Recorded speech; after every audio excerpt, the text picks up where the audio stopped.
Hello, and welcome back to our catechetical video series. In our last video, we asked the question, what is the OCIA? And we talked about how it was a sort of journey into a mature faith and discipleship following Christ. It's often good to keep this goal in mind as we look through the process. In today's video, we want to look at what this process looks like and what is entailed in each part. The most important part of this process is to keep in mind that the OCIA is not a book of information we complete reading, a class we finish, or a program we graduate from, but rather the process brings us into a living relationship with Jesus Christ and His church. It is our hope that in describing the process, you will come to understand that each period aids in this relationship. The OCIA process is organized into 4 parts, each with a ritual step, bridging and connecting each part. This video will explain each period and step in the OCIA process. We'll have some of our classmates describe The first period of OCIA is called the period of evangelization and pre-catechumenate. Although the formal order of initiation begins at the catechumenate period, this time of evangelization is an opportunity for those inquiring into the faith to remain open and disposed to the Holy Spirit's promptings. It is in this period that the person becomes aware of God's calling to enter into the life of God and the life of the church. Likewise, the Holy Spirit gives the inquirer the grace to turn away from sin and anything else keeping them from God. It is in this period, for the first time, that they have the person of Jesus Christ proclaimed to them, and their desire to follow Him begins and increases. After having the gospel explained to them, either by a friend, a family member, or even a parish priest or deacon, they are prepared for the first step in the OCIA process.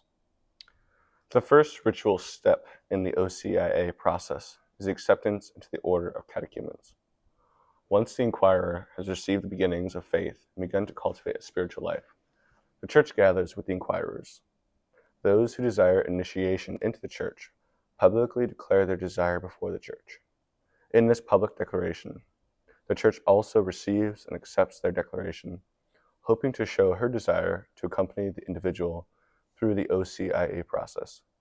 And this leads us to the period of the catechumenate.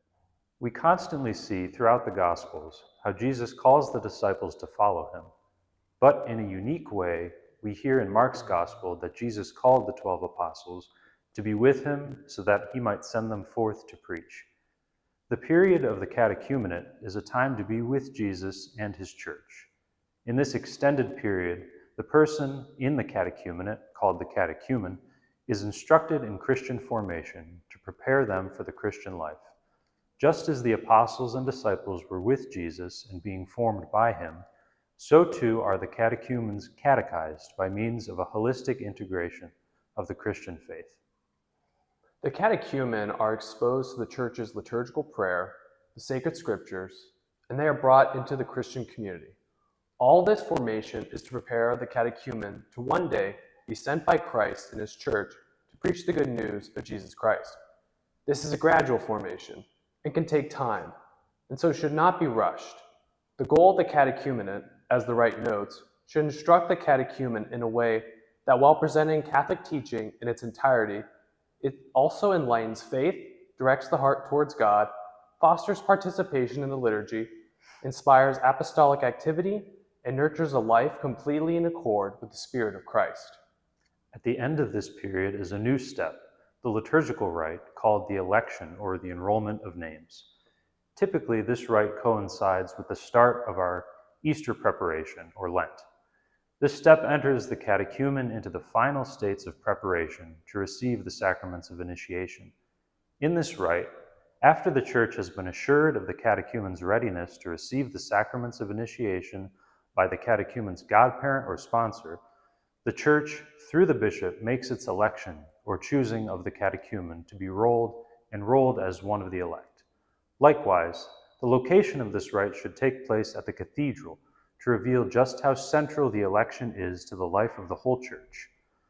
Now let's segue into the season of Lent. Once the catechumen has had their name enrolled in the book of the elect, he or she has entered the period of purification and enlightenment. It is at the end of this period that the now elect is received into the Church and they receive the sacraments of initiation, which are baptism, confirmation, and Eucharist. But what is so unique about this period of the OCIA process, and how does it relate to the life of the already baptized faithful? The period of purification and enlightenment coincides with the Church's season of Lent. In this time, the Church is reminded of its need for continual conversion to the will of God. Those already baptized take the season of Lent to prepare to renew their baptismal promises of fidelity to the Lord and to His Church, while those going through OCIA take this opportunity for final preparations to receive the sacraments of initiation.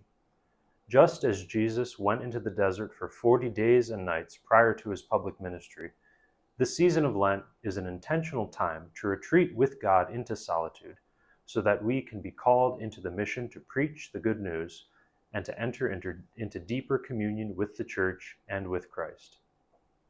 The next ritual step in the OCIA process is the sacraments of initiation.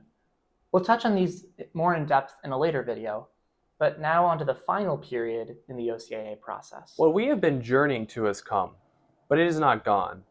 After the Easter Vigil and the reception into the Church through the sacraments of initiation, newly baptized enter into the final period of the OCIA process.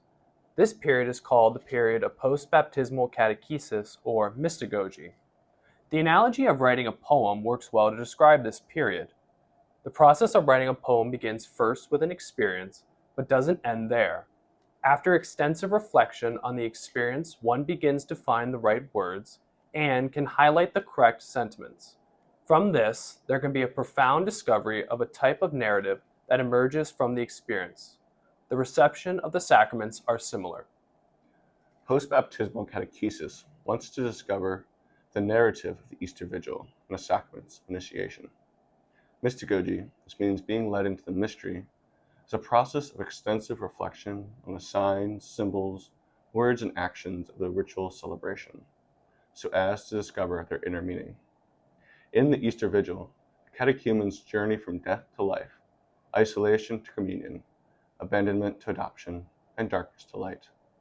They discover the inner narrative leading them to life in God.